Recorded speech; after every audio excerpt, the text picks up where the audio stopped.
Então, começamos a ver as casas, tá? Depois eu vou mandar para vocês um livro só sobre as casas, mas não é para se preocupar. O livro é bem grossinho, mas é um livro muito bom, né? O autor é um tal de Sas Porta, é um cara que escreve junto com a Liz Green, são parceiros de autoria de livros, e esse livro é um pouco assim pesado, assim de muito conteúdo, né? Mas eu no meu site, no meu canal do YouTube, eu tenho assim uma interpretação leve de cada planeta em cada casa. Eu faço uma interpretação leve porque é difícil ficar guardando muita informação de um planeta numa casa, um planeta na outra, na outra, na outra e na outra. Mais fácil é guardar alguns pontos principais para depois você desenvolver mais coisas. Por exemplo, lendo o livro que eu vou mandar para vocês e refletindo, né? Porque quando se trata, agora que a gente está conhecendo as casas, nós estamos vendo assim, a multiplicidade de possibilidades que nós vamos ter para combinar, né? Combinar o planeta, já sabemos cada planeta o que é, com cada signo.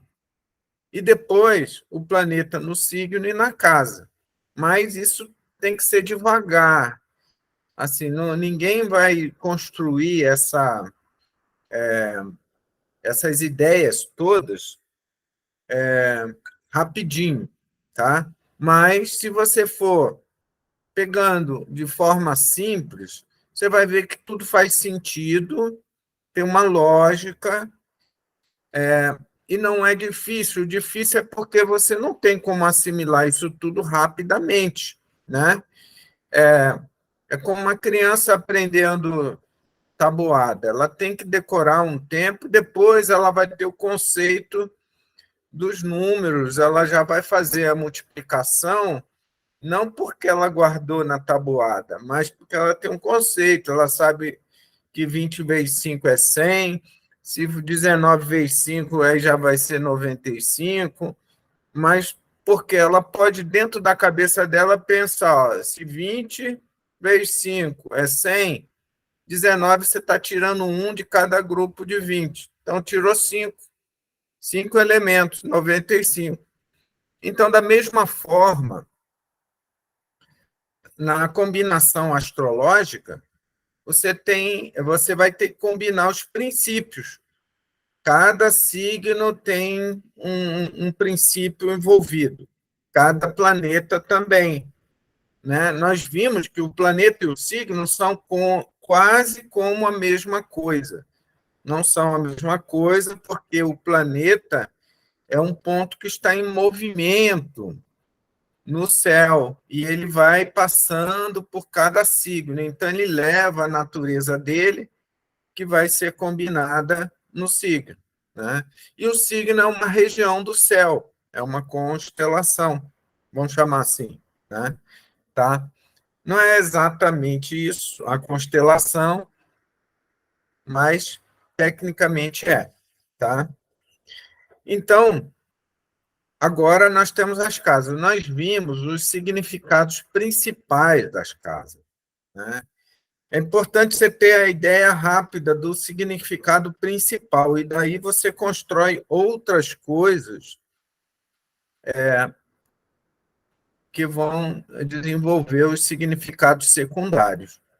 Aqui nessa tela, eu estou mostrando para vocês, além dos significados principais, eu estou falando sobre alguns agrupamentos de casas. Talvez eu tenha colocado uns aqui que nós nunca vamos usar, como esse Panapara e o Apoclimas, mas os outros todos, eles são muito usados. Então, é muito importante se lembrar que as casas 1, 5 e 9 são as casas triconas, né? Triconas lembra a palavra triângulo, né? E é exatamente isso que é o objetivo dessa palavra, é lembrar que faz uma triangulação. Casa 1, 5 e 9 faz uma triangulação. E nessa triangulação, a casa 1 é a casa angular. Aí tá vendo aqui, ó? Aí vem as casas 1, 4, 7 e 10, que são as casas angulares, né? Tá? Essas duas combinações, os triconas e os kendas, que são as casas angulares, são as principais, são os principais agrupamentos na astrologia védica. Tá? Por quê? Porque o triângulo, a forma do triângulo, segundo alguns aí, o triângulo é a forma mais estável. Não, o hexágono acho que era mais estável. Mas o triângulo, ele forma uma relação de harmonia entre as casas e os signos envolvidos. Porque, por exemplo, se você tiver o ascendente em Câncer, aí a casa 5 vai cair em Escorpião, e a casa 9 vai cair em Peixe, certo?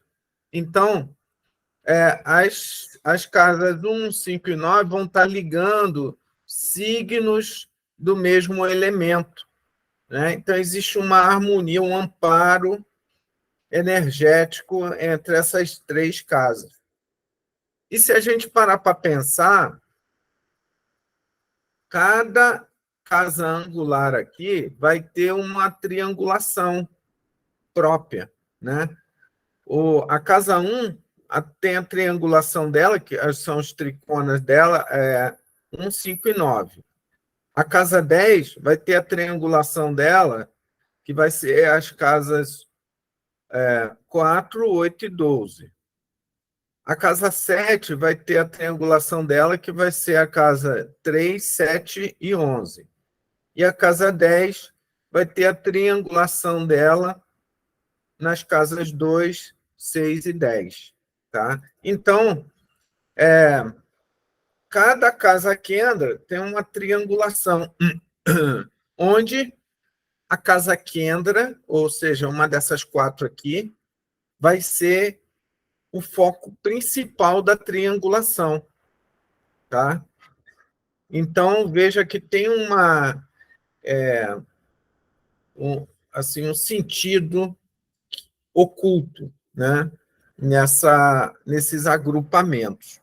Tá? Então, eu vou pular aqui o Panapara e Apoclinos, eu deveria até ter tirado isso aí, e vamos para as casas Upachaya. Upachaya são as casas 3, 6, 10 e 11.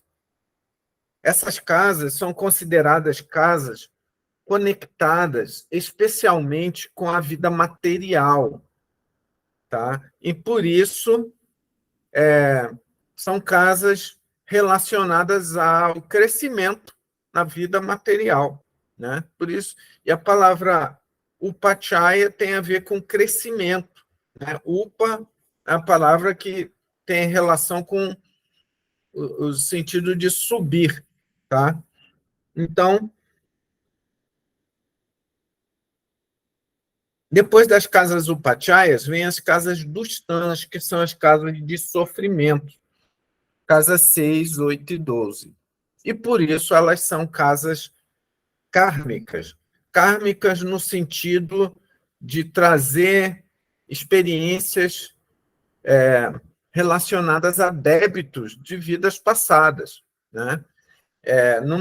Numa vida qualquer que nós tenhamos existido, e nós já tivemos várias, nós adquirimos créditos e débitos. Nós conquistamos assim, um certo assim, crédito kármico, né? Quando fazemos coisas boas, quando ajudamos os outros, quando construímos um trabalho que beneficia a várias pessoas, né? Mas se nós agimos de forma a prejudicar outras pessoas, por exemplo, uma pessoa que faz alguma coisa que provoca a morte de outras pessoas, por exemplo, isso gera débito kármico, né? E mais cedo ou mais tarde esse débito e o crédito vão ser cobrados, tá? Dentro da filosofia hindu, a filosofia do karma, nós em várias vidas adquirimos muito crédito e muito débito. Às vezes, na maioria das vezes, mais débito do que crédito, né? Com raríssimas exceções, né? Só que nós não poderíamos saldar esse débito em uma vida apenas, porque isso seria uma vida de muito sofrimento. Então, a gente encarna com o propósito de pegar uma fração desse débito, saldar, e, e também uma fração do nosso crédito para a gente usufruir de alguma coisa. E uma outra parte seria o nosso esforço para melhorar ou piorar o nosso karma, né? Tá? Então, aí na filosofia hindu, eles chamam toda a bagagem do karma que nós temos de várias vidas, eles chamam de Sinchit Karma. Então, esse karma é muito grande, nós nunca vamos saudá-lo de uma vez só. Só que existe um outro nome de karma que chama-se Pralabdha Karma, que é o karma que você vai selecionar desses Sinchit Karma, você ou alguém, né, vai selecionar para ser trabalhado numa determinada vida, né? Então, o Pralabdha Karma seria o karma que você escolheu para vivenciar, para saudar e para usufruir numa determinada vida. Agora, existe um outro karma chamado Kriyaman Karma, que é o karma que você cria na vida corrente, ou seja, ao longo da sua vida você vai fazendo escolhas, e essas suas escolhas vão gerando karma, né? Por exemplo, você escolheu, de repente, se aderir a um vício, e esse vício pode provocar uma série de resultados para você e para outras pessoas. Isso tudo é karma que você vai gerando, né? Se outras pessoas morrem ou são prejudicadas por conta desse vício que você criou, isso tudo vai para a tua conta e um dia tem que ser saldado, né? Existe um, um trecho na Bíblia que fala que parece que Jesus diz que cada milímetro de ação de uma pessoa que ela faça vai entrar na conta dela e eles falam que a colheita é obrigatória, né? A semeadura é livre, mas a colheita é obrigatória, né? E eles falam isso, né? E isso reflete outros conceitos de outras filosofias, como a hindu, né? Só que o hindu ele tem outras abordagens em relação ao karma, né? Ele conhece a lei do karma e ele tenta desenvolver uma caminhada para saldar tudo de uma vez só, no mais rápido possível, né? Então, ele tem toda uma filosofia do Karma Yoga, tá? Só que esse Karma Yoga é entendido de várias formas, né? Uns pensam que é só fazer coisa boa pelos outros, que seria o que o pessoal chama de caridade aqui, né? Mas não é. Isso é explicado naquela obra Bhagavad Gita, tem um capítulo especial sobre o karma, que é o maior capítulo da obra, que é o segundo capítulo, mas ele fala também em outros capítulos, alguns trechos sobre o karma, né? Só que o propósito principal do hindu pelo Bhagavad Gita é saudar tudo, é se libertar completamente da roda de reencarnação, né? Que eu diria que é um propósito assim nobre, mas a gente não vê isso funcionar na prática porque virou um mito, né? Vira um mito, né? Porque está escrito lá e as pessoas leem e acreditam em entender, mas na prática, em praticar mesmo e realizar, a gente não vê ninguém realizando isso. Tá? Então, mas de qualquer forma, para o astrólogo, conhecimento da lei do karma é fundamental. Tá? E aí aqui eu trago para vocês mais uma informação. O hindu ele fala sobre o karma, mas ele é muito filosófico, principalmente na obra do Bhagavad Gita. E a literatura espírita é a literatura que traz mais conteúdo prático e objetivo das leis do karma. Porque você, através da literatura espírita, você fica sabendo da história de pessoas que cometeram determinadas coisas e depois o que aconteceu numa vida seguinte, em função do que ela fez no anterior. Então, isso para o astrólogo, isso é importante, porque você está enxergando nos planetas as possibilidades de eventos, de efeitos de karmas passados, né? Tá? Então, essa compreensão de causa e efeito do que produziu determinadas coisas é importante. Na literatura hindu, fala-se alguma coisa nesse sentido, mas não é tão claro, tão explícito quanto na literatura espírita. Tá?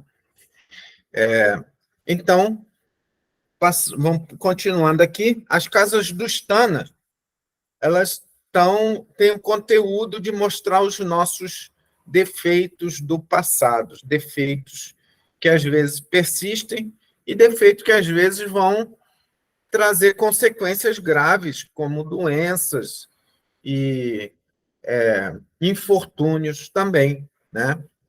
Então, as casas 6, 8 e 12 são casas que trazem muita informação importante. Só que a gente não aprende isso no estalar de dedos. A gente tem que ir passando um passo de cada vez, né? Tem coisas interessantíssimas na astrologia, mas você não vai destrinchar essas coisas no primeiro dia que você assiste uma aula de astrologia. Estou falando isso, parece até piada, né? Mas engraçado que algumas pessoas, elas já, antes de começar a primeira aula, elas já estão perguntando quando é que elas já vão estar trabalhando com astrologia, né? Como se você entrasse no primeiro dia de um curso de engenharia, já querendo saber quando é que você já vai poder estar construindo, né? É claro que você primeiro tem que terminar o curso, depois tem que fazer estágio, depois tem que começar a trabalhar, ganhar experiência. Não, você não faz isso num estalar de dedo.